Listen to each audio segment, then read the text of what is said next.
حضرت ام سلمہ رضی اللہ تعالیٰ عنہ، شوہر کا نام ہے ابو سلمہ، بیٹے کا نام ہے سلمہ۔ کہتی ہیں میں، میرا شوہر، میرا بیٹا، تینوں، چھوٹا بیٹا میرا، ہم نکلے مکہ مکرمہ سے مدینہ طیبہ جانے کے لیے۔ ایک کی بیٹا ہے، خاندان جمع ہے، شوہر کی گود میں بیٹا، اونٹ کے پیچھے میں۔ فرماتی ہیں مدینے کی سرحد آ گئی تو میرے میکے والے آ گئے، کہنے لگے ابو سلمہ نہیں لے جانے دیں گے مدینے اپنی بیٹی کو۔ میں نے کہا میں مسلمان ہوں، میں تو اپنے شوہر کے ساتھ مدینے جاؤں گی۔ انہوں نے کہا نہیں جا سکتے، تو نے جانا ہے تو جا، ہماری بیٹی نہیں جائے گی۔ زبردستی مجھ سے انہوں نے مجھے میرے شوہر سے الگ کیا۔ کہتی ہیں پھر میرے شوہر کے قبیلے والے آ گئے، وہ کہنے لگے اگر تم اپنی بیٹی کو نہیں نہ جانے دیتے تو یہ جو ہمارا پوتا ہے یہ ہماری نسل ہے، تمہارا نہیں، اسے ہم نہیں جانے دیں گے۔ وہ بچہ اپنی طرف کھینچتے تھے، میں اپنی طرف کھینچتی تھی، مدینے کی سرحد پہ۔ یہ جھگڑا زمین کے لیے نہیں ہو رہا، مکان کے لیے نہیں ہو رہا، حضور کے مدینے جانے کے لیے ہو رہا، حضور کے مدینے جانے کے لیے ہو رہا، مدینے جانے کے لیے ہو رہا۔ لنگ کئی مہینے تے برس گئے تے تیری دید نو دیدے ہی ترس گئے۔ انہوں نے بچہ کھینچا، میں نے اپنی طرف کھینچا، میرے بچے کا بازو اتر گیا۔ فرماتی ہیں میرے شوہر مدینے چلے گئے، بیٹا میرا میرے سسرال والے لے گئے، مجھے میکے والے لے گئے۔ آج بھی کچھ سیانے بندے کہتے ہیں اس کو نکال دو اور بچے چھین لو۔ ان کا بھی خیال تھا کہ بیٹا لے جائیں گے نا تو ابو سلمہ بھی مدینے سے واپس آ جائے گا، یہ بھی واپس آ جائے گا۔ او یار، اتنا بڑا بھی ظالم کوئی نہیں ہوگا جو ماں باپ سے بچے جدا کرے۔ فرماتی ہیں کہ وہ لے گئے چھین کے، میں میکے چلی گئی۔ لوگ روٹی کھاتے تھے، میرے حلق سے نہیں گزرتی تھی۔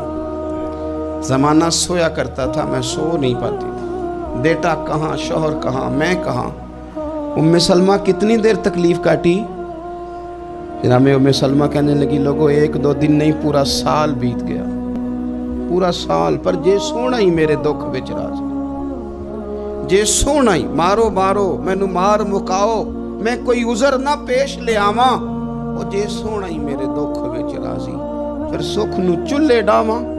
فرمایا سال بیت گیا، لوگ صبح اٹھ کے کام کاج پہ لگ جاتے، کپڑے بدلتے، ڈیوٹیاں کرتے، اور میں سویرے اٹھ کے اس جگہ آ جاتی جہاں میرا شوہر اور میرا بیٹا بچھڑا تھا۔ میں سارا دن روتی، آہوزاری کرتی، حضور کے مدینے کی طرف منہ کر کے میں تڑپتی۔ سال بیت گیا، سال، ایک ہفتہ نہیں نکلتا بچوں کے بغیر۔ بڑے بڑے سیانے لوگ پردیس جاتے ہیں تو بچوں کی فوٹو دیکھ دیکھ کے روتے ہیں، لیکن کہتی ہے ماں تھی، بیٹا بچھڑا اور پھر بیٹا بیمار ہو اور ماں سے جدا ہو، کتنی تکلیف کا منظر ہے۔ آپ فرماتی ہیں کہ ایک سال بیت گیا اور میں نے کسی کی منت نہیں کی، میں نے کوئی شکوہ نہیں کیا، اس لیے کہ جس حال میں رب رسول رکھے۔ یہ حوصلہ، یہ صبر، یہ توانائی ایک سال کے بعد میرے چچا کا بیٹا میرے پاس سے گزرا، تڑپتے دیکھ کر کہنے لگا میری بہن تو سارا دن روتی رہتی ہے۔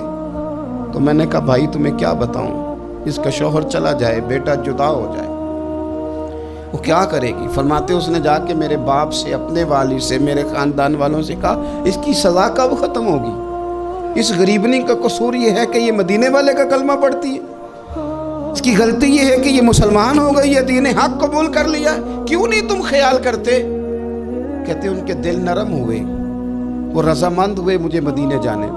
پھر اس نے کوشش کی میرے سسرال پیغام بھیجے، کب بس کرو، اور بچہ تو چڑیا کا جدا ہو جائے تو وہ تڑپا کرتی ہے، اور تم نے ایک جیتی جاگتی ماں کا بیٹا جدا کیا ہے۔ وہ بھی نرم ہوئے، رب نے اسباب بنائے، میرا بیٹا مجھے ملا۔ کہنے لگے تو رہ جا، میں نے کہا نہیں، تم مسلمان نہیں ہو، تمہیں پتہ نہیں نا، میں یہاں نہیں رہ سکتی، مجھے مدینے ہی جانا ہے۔ اکیلی اتنا سفر، جنگلوں کا رستہ، پہاڑی رستہ طے کر لو گی؟ میں نے کہا میں کر لوں گی۔ جنہوں ویک کے ٹھر دیاں اکھیاں نے تو جنہوں ویک کے ٹھر دا سینہ ہے، ربا تیری ساری خدائی ایک کی تے شہر مدینہ ہے۔ کہتی میں اونٹ پہ بیٹھی، بیٹا میں نے گود میں بٹھا لیا، میں سفر کرنے لگی، پر دل میں کھٹکا تھا کہ اتنا لمبا سفر، بیٹا چھوٹا ہے، کیسے کروں گی؟ کہتے مجھے عثمان بن طلحہ مل گئے،